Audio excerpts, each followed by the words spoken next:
On today's episode of the Stay-at-Home Nurse Podcast, we're going to look at 3 small career investments you can make instead of or before you make the big investment of another degree.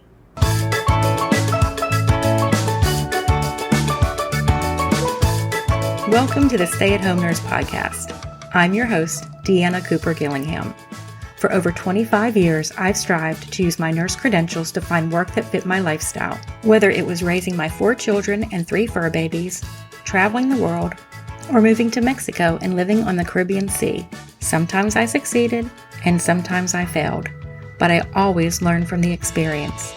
Now, I want to help you by sharing what worked and what didn't work. There are so many opportunities out there for nurses today. The Stay-at-Home Nurse Podcast will inspire and equip you to have a nursing career that is meaningful and supports your lifestyle. Now let's get started. On episode 32 of the Stay-at-Home Nurse Podcast, which we will link to in the show notes, we looked at things to do instead of going back to school for another degree. I've had some great feedback from that episode, so I wanted to expound on a few things. First of all, I want to clarify. I am not against going back to get another degree, but I do feel you should have a clear purpose for getting that degree. I've had way too many people come to me that have gone back to school to get another degree thinking that would solve their career problems, only to find out it did not. And now they were tens of thousands of dollars in debt and felt like they were stuck because they had to stay in the job to pay back the student loan. These 3 things we're going to discuss today will help you to make sure that you have a clear purpose for going back for a degree, and you may even find you don't actually need to go back for that degree. The first thing we're going to look at is joining a professional organization. Some of the professional organizations for nurses include the ANA, the American Nurses Association, and the NLN, the National League of Nurses. There are also professional organizations for specialty areas, such as A1 and the ENA, or Emergency Nurse Association. And for me, I'm a case manager, so I belong to the CMSA, or the Case Management Society of America. Joining a professional organization is a great start. There's very little to low cost to join the organization. There's more of a time commitment if you actually want to grow within that organization and use it to its fullest potential. Many of the local chapters are looking for people to serve on the board of directors, or chair a committee, or be a member of a committee. This is a great way for you to grow in your leadership role. It's great to put on your resume, and it's a great way to network with others in your profession. There is lots of room for advancement here within the national board and the national organization. So how do you get involved? First, do a quick Google search. Look for organizations that are in your geographical area in the specialty that you are currently working in or that you would like to work in. Did you know many of these organizations do not require you to actually be working currently in that profession, but they love to get people that are new to the profession or that want to move into this area? This is where you can find some great mentors. And because of COVID-19, even if you can't find one really close to you, many of the organizations are doing Zoom meetings now.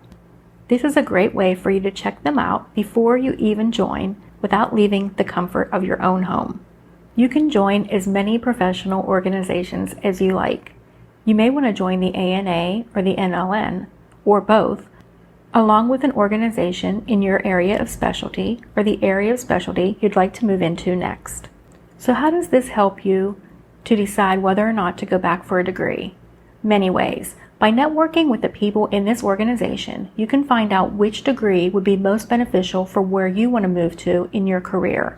You can network and talk to people, find out what degrees they have, what degrees they're looking for when hiring, and this gives you a really good idea if having that degree is important or whether serving on a committee is important. Would a certification be more beneficial for you? This is a great place to ask those types of questions. Okay, moving on. Number 2 is a certification. Again, if you belong to a professional organization, you can find out which certifications are the most coveted. You can also ask your employer what their preference is. both your current employer and if you're looking to change employers, start looking at job postings and see what certifications are required for the jobs that you would like to have. For example, in my area of case management, if you want to work from home, most of the companies want you to have your CCM certification, but a hospital may prefer certification through ANCC, the American Nurse Credentialing Center, especially if they're going for magnet status, since the American Nurse Credentialing Center also handles the magnet. Now let's stop and talk a minute about what exactly certification is. Certification is usually voluntary, but it can be required for employment or continued employment. It shows that a standard has been met. This is the standard set by the certification body. Different credentials and certification bodies have different standards. Basically, the easier it is to get the certification, the less prestigious it is. The harder the certification is to get, the more prestige and more weight it holds. The best certifications are independent of a specific class, course, or other education or training. In other words, you can't buy the credentials. You actually have to have the knowledge and experience to earn the credentials. To even be eligible to sit for the examination, you usually have to meet certain criteria, having worked for a specific amount of time and shown certain experience. Maybe it's hours that you've worked or time that you've worked in that area of specialty. Also, you'll need to take an examination and pass with a certain rate before you can get the right to put the credentials behind your name. Cost-wise, getting a certification, again, is much less costly than going back for another degree, but there are costs involved. There's usually an application process, and you'll probably need study materials to help you to make sure you pass the exam and actually study for these. Although they say that you can pass these by just having the experience, most people find that they actually do have to study to be able to pass the exam. Okay, moving on to number 3. Next, we're going to talk about assessment-based certificate programs. Now, I don't want you to confuse a certificate program with a certification. These are two separate things. A certificate program says that after you have completed a course of study, you have earned a certificate or a certificate of completion. Assessment-based certificate programs are educational or training programs with defined learning objectives and subsequent assessments of whether students achieve those objectives. Certificates are awarded to students who meet the performance, proficiency, or passing standard defined for the assessment. No specific acronyms or letters are awarded to individuals to use, only a certificate of completion. Who is this best for? This is best for a nurse who wants to move into a new area. So if you're new to working in a specialty, and you're having a little bit of trouble trying to learn everything about that specialty along with the policies and procedures and how things are done on that unit, you may want to consider taking some type of a course. For example, if you're having trouble and you're working in an ICU and this is new to you and you're having trouble with EKGs, you may want to take a separate course on EKG interpretation during your off hours. This will very much impress your bosses because they'll see that you've realized what your weaknesses are and that you are working to improve on those weaknesses. And you never know. Your employer may even offer to reimburse you for it. Okay, so where do you find these types of assessment-based certificate programs?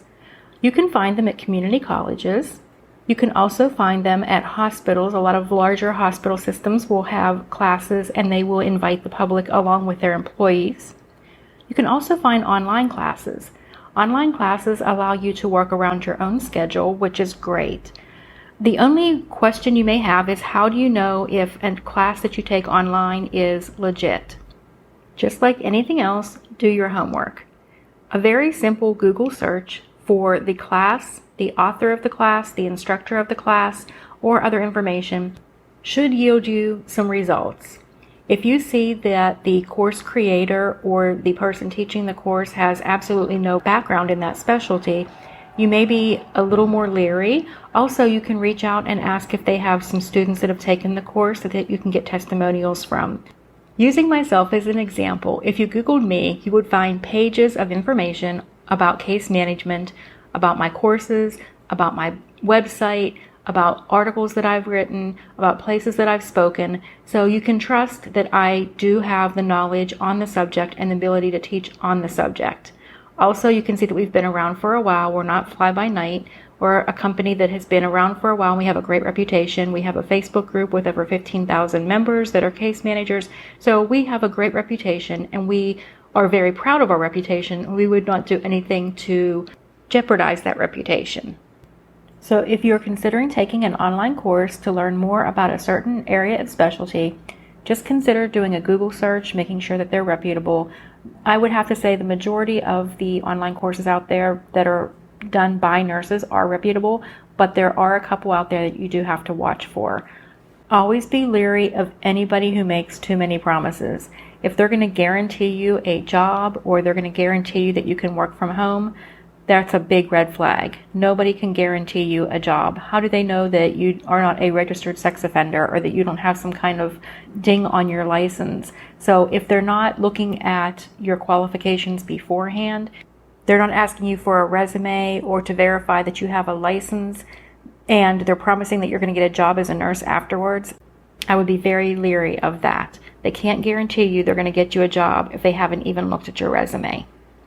Okay, I think that's a wrap on this week's episode. We looked at 3 nurse career investments to make before investing in another degree. The first was joining a professional organization.